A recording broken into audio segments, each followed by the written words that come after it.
There's no blitz, right? I'm not blind. I'm not blind. My eyes are wide open. I don't see any blitz. Right? Right. Welcome back to another Alvaro video. Now in today's video, we're going to be watching a gameplay by TSM Solus. Solus was the first North American player to hit Masters in set 8.5.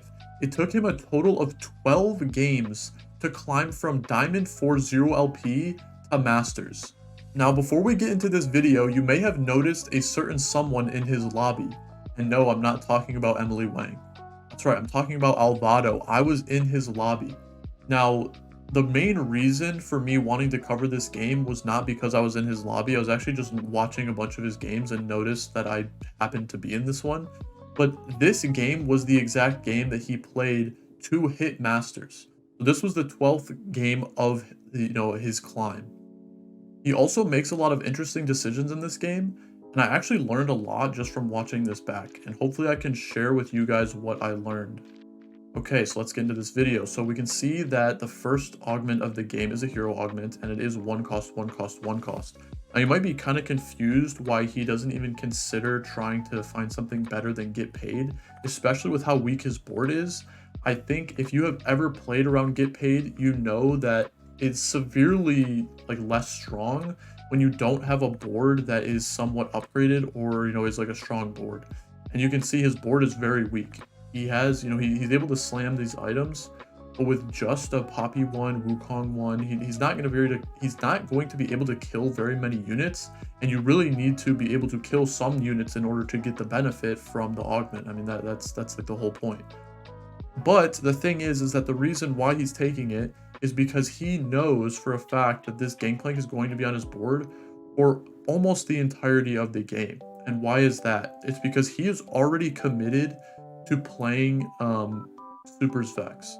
He started tier, got dropped tier Rod, and he goes ahead and makes blue buff because he's putting the blue buff on Vex, and then he's going to, reroll the supers and the mascots and the Vex and all that. Now, if you played any PvE or paid attention to any of the, the popular comps on PvE, you may have heard of this comp. Super's Vex is essentially, the 3 supers plus Vex plus there's a few variations, but most of the time it just ends up being Alistar plus either, multiple mascots or Riftwalker, which can also give you another mascot. So using this Gangplank hero augment, most people would just play strongest board and then use the gold to set up for their future board after they, eventually drop Gangplank. But Solus is kind of doing the opposite, where he's setting up for his future board where he knows that Gangplank is going to be on it, and he knows that he's not getting that much value out of it right now, but he will, starting stage 3, and then it'll continue to give him value throughout, the entirety of the game. We can see a pretty interesting decision here. He goes for Spat off of Carousel, and he was talking about how he thinks that Spatula is very strong. Now, obviously, in a comp like his, he wants the mascot Spat, but he was saying that taking Spat is just a good decision because it also means that you're denying Spat for other players. Oxforce Spat is very strong.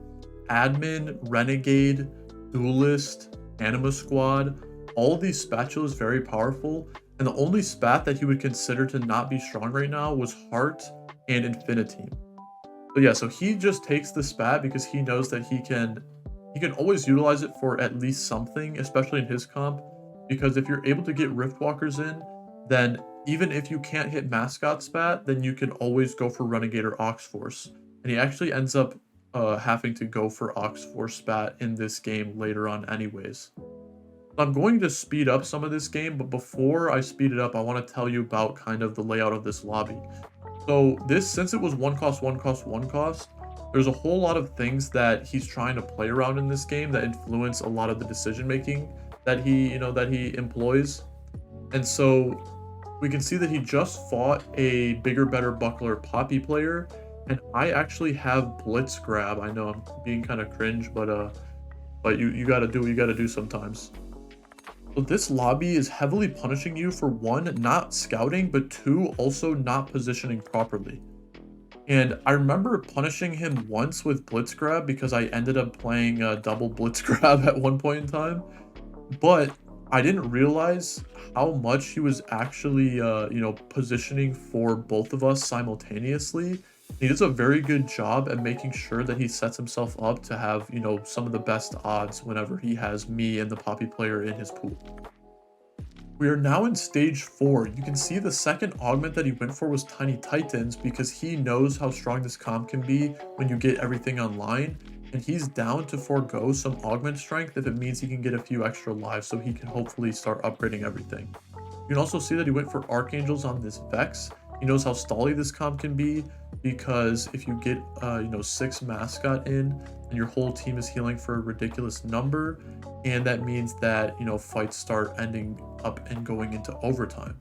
Now Vex is one of these units where you might think that she's not going to be the best carry because think about her traits, Riftwalker and Mascot.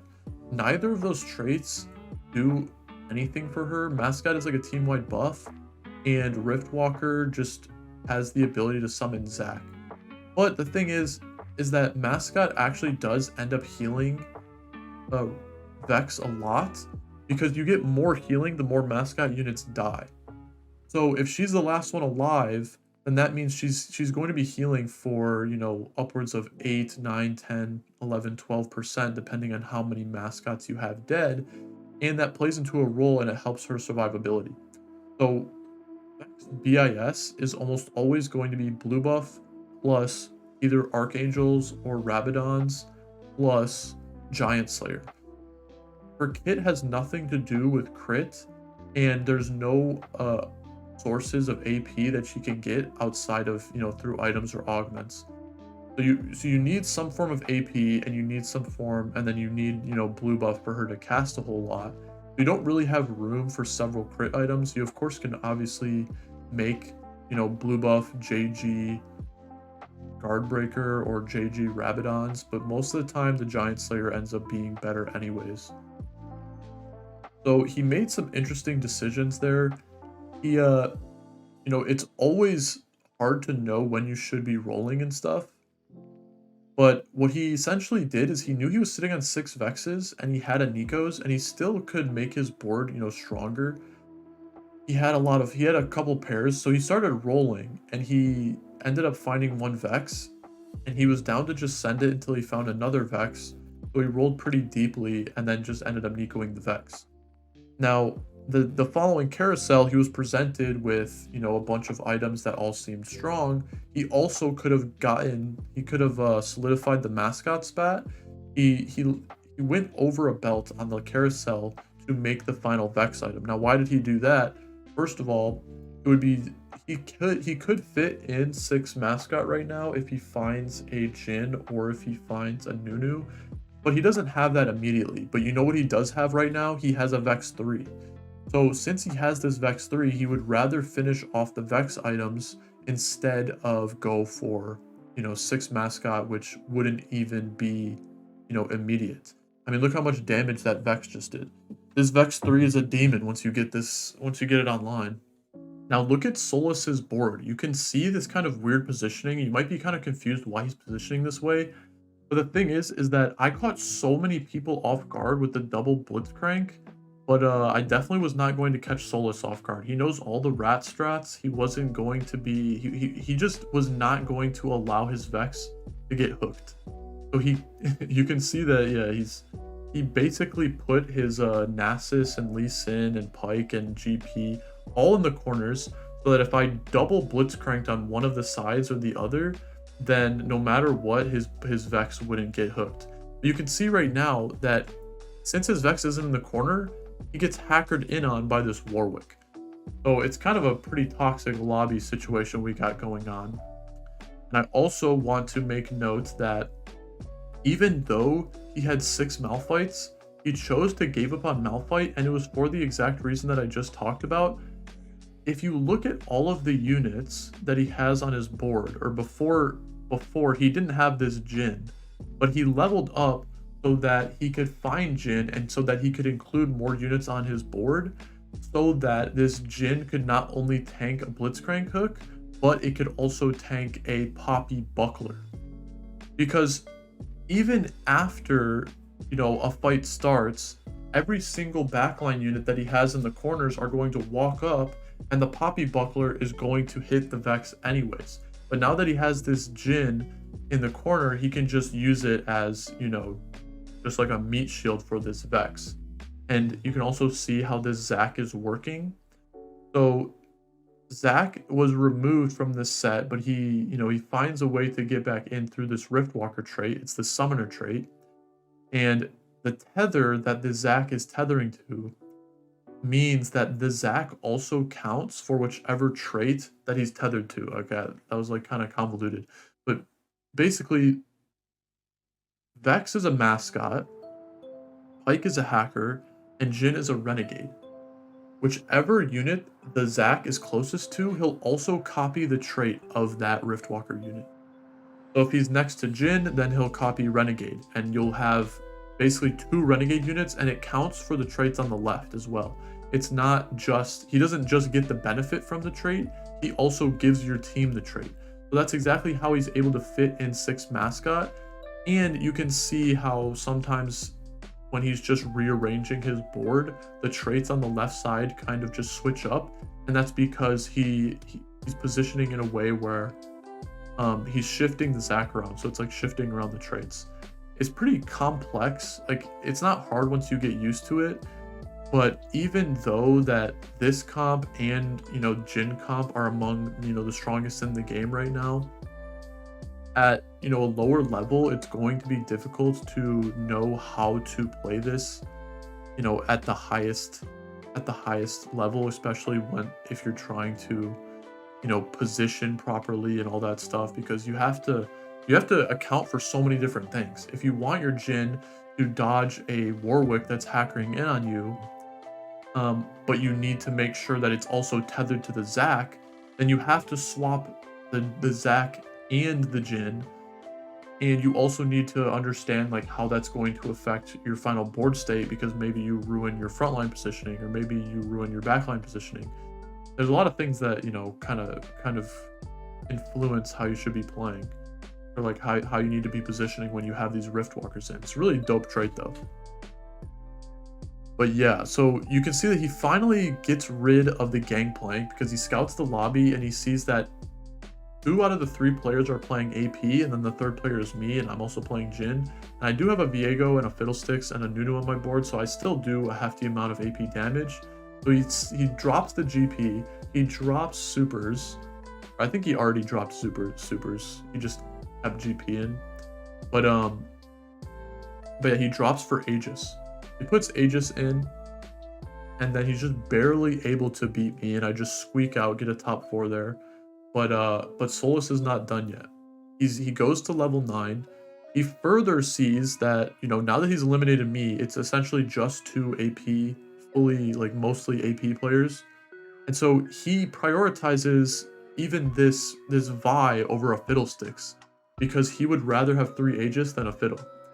He knows that, the more that he can keep his units alive, then the more he's going to benefit from Mascot, and the more damage he's going to be able to dish out with this Vex. And he thinks that getting, stacking Aegis is going to do a better job at stalling than playing this Fiddlesticks.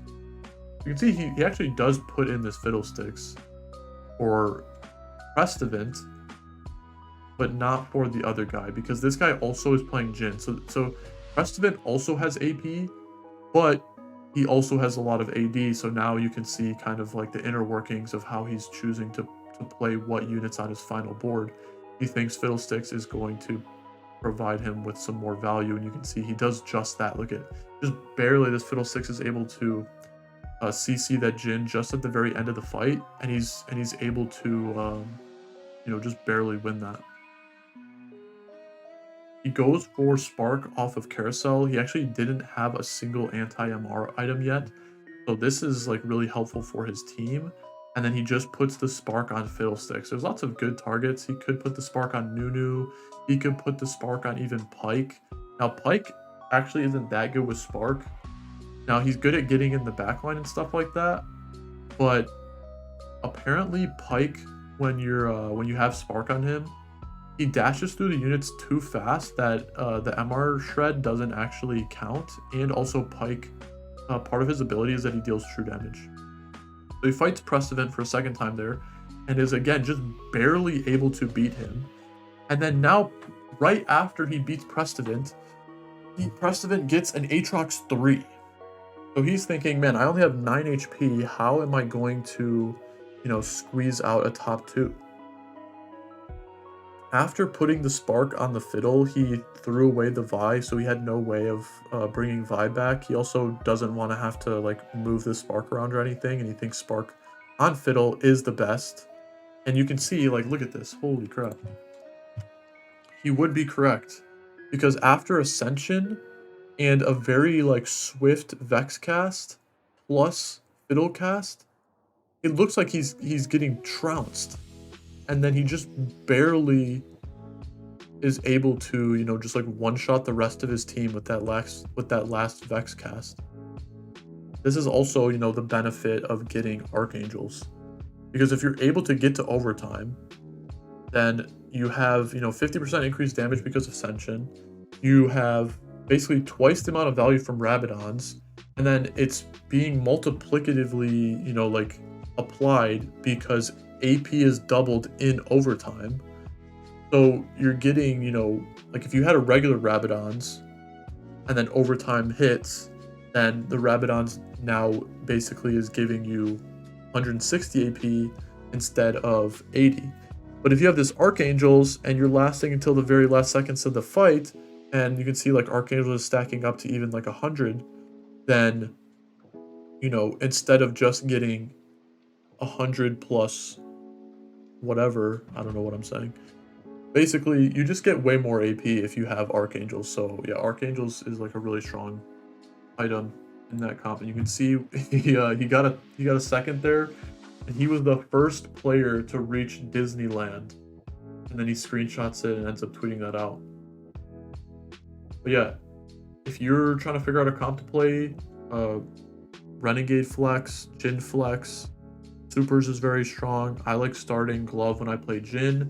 If you want to play like Viego Jhin, then you can start Rod. If you want to play Supers Vex plus Riftwalkers, then you can start Tyr. Yeah, hopefully you learned something from this video. Like the video if you liked it, and I'll see you in the next one.